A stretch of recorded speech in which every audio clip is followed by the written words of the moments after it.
अस्सलाम वालेकुम फ्रेंड्स, कैसे हैं आप? उम्मीद करती हूँ आप सब खैरियत से होंगे। फ्रेंड्स, आज हम अपने किचन में बनाएंगे आलू मेथी। आलू मेथी का बहुत ही इजी सा सिंपल सा तरीका क्या मैं आज आपको बताऊंगी। सबसे पहले हम इसके इंग्रेडिएंट्स देख लेते हैं, हमें क्या क्या दरकार है इसके लिए। मेथी मैंने ले ली है, 2 फुल बंचेस लिए मैंने मेथी के, उसे मैंने अच्छी तरह से साफ करके धो लिया है। 4 अदद आलू लिए हैं, 1 कप ऑयल, 1 टेबल स्पून अदरक और लहसुन का पेस्ट, 2 टेबल स्पून हरी मिर्चों का पेस्ट, 2 अदद टमाटर ले लिए हैं, 2 अदद प्याज ले ली है मैंने, राई ली है 1 टीस्पून। इसके अलावा बिगाड़ के मसालों में साबुत लाल मिर्च ली है मैंने, 3 फुल हैं और 1 हाफ है, 1 teaspoon black pepper, 1 table spoon जीरा। इसके अलावा लाल मिर्च पाउडर 1 स्पून, जीरे और धनिया को पीस कर मैंने इसको भून कर पीस कर मैंने इसका पाउडर बना लिया है। और वो मैंने लिया है 1.5 चम्मच, हस्बे जायका नमक, कश्मीरी मिर्च 1 टीस्पून, हल्दी हाफ टी स्पून। आइए फ्रेंड्स, अब हम इसे बनाने की जानिब चलते हैं। सबसे पहले तो हमने तेल गरम करना है। तेल यहाँ पे गरम हो चुका है। अब मैं इसमें डालूंगी राई। जरा सा राई को फ्राई करेंगे। जरा सी राई फ्राई हो गई है। अब मैं इसमें ये साबुत मसाला ऐड करूंगी, बुगार के तौर पे फ्राई करेंगे इसको। जरा सा बिल्कुल फ्राई करना है वरना ये मिर्चें जलने लगेंगी। प्याज ऐड करेंगे।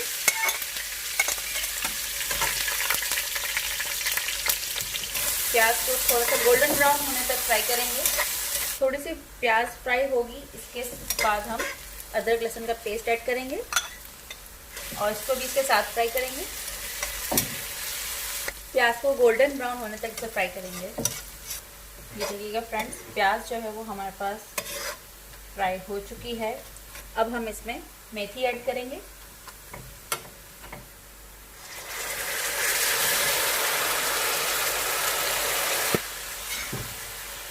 मेथी ऐड करने के बाद इसे भूनेंगे अच्छी तरह से ताकि इसकी कड़वाहट जो है वो निकल जाए।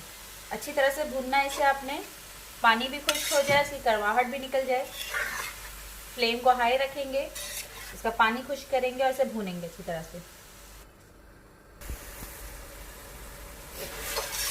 ये देखिएगा फ्रेंड्स, मेथी जो है वो भुन गई है, पानी इसका खुश्क हो चुका है। ये देखिए ऑयल नज़र आ रहा है। अब हम इसमें टमाटर ऐड करेंगे। टमाटर को मैंने ग्राइंड कर लिया है, तो फिर भूनेंगे मज़ीद। एक बात का ख्याल रखिएगा, जितना ज़्यादा मेथी को आप भूनेंगे उसकी कड़वाहट जो होगी वो उतनी जल्दी निकलेगी। ये मेथी जो है वो बेसिकली थोड़ी कड़वी होती है। भूनेंगे अभी इसे मज़ीद, क्योंकि टमाटरों का अपना अलहदा से पानी होता है। ये देखिएगा फ्रेंड्स, टमाटर भी भुन चुके हैं और इसका पानी भी खुश्क हो चुका है टमाटरों का। अब हम इसमें ऐड करेंगे हरी मिर्च का पेस्ट और ये तमाम ड्राई मसाले ऐड करेंगे एक साथ।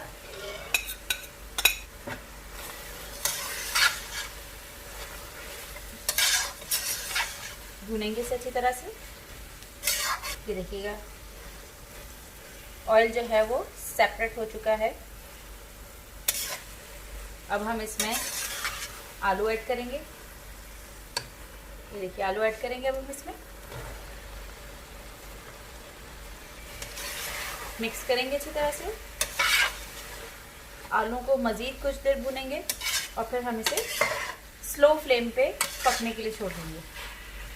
कुछ देर तक भूनेंगे, उसके बाद हम इसमें थोड़ा सा पानी डाल के उसे पकने के लिए छोड़ देंगे। उतना पानी डालेंगे जितने में ये आलू गल जाए पूरी तरह से। फ्रेंड्स, आलू भून रहे हैं, अब हम इसमें थोड़ा सा पानी ऐड करके इसको पकने के लिए छोड़ेंगे। एक बात का ख्याल रखिएगा, मेथी में चूँकि थोड़ी सी कड़वाहट होती है, तो वो सब्ज़ी जिसमें थोड़ी कड़वाहट हो उसे आप ढक के ना पकाइएगा, उसका कैप ना ढकिएगा। भूनते वक्त, पकाते वक्त या दम पे लाते वक्त उसका कैप मत रखिएगा, इससे ये होगा कि कड़वाहट जो है वो पूरी तरह से जाएगी नहीं। अब चाहे आप करेले बना रहे हो, चाहे मेथी बना रहे हो, इसको आप ढक के ना पकाइएगा। ये आज आपकी टिप ऑफ द डे थी। आलू भी अभी इसमें भुन गए हैं, मसाला बिल्कुल अच्छी तरह से मिक्स हो गया है। अब हम इसमें थोड़ा सा पानी डालेंगे, इतना पानी डालेंगे जितने पानी में ये आलू मज़ीद गल जाए। ये देखिए इतना पानी ऐड किया जितने में ये आलू गल जाएंगे। फ्लेम को स्लो करके आलूओं को गलने देंगे और इसे छोड़ देंगे। फ्रेंड्स फ्लेम जो है वो मैंने स्लो कर दी है। अब आलू गल रहे हैं, लिहाजा कुछ देर तक इंतज़ार करते हैं आलू के गलने का। ये देखिएगा फ्रेंड्स, जितना पानी डाला था उस पानी में ये आलू गल चुके हैं। अभी ये देखिए आलू गल चुके हैं और पानी भी खुश्क हो चुका है, लिहाजा अब हमारी ये सब्ज़ी तैयार है। अब हम इस आलू मेथी की सब्ज़ी को डिश आउट करने लगे।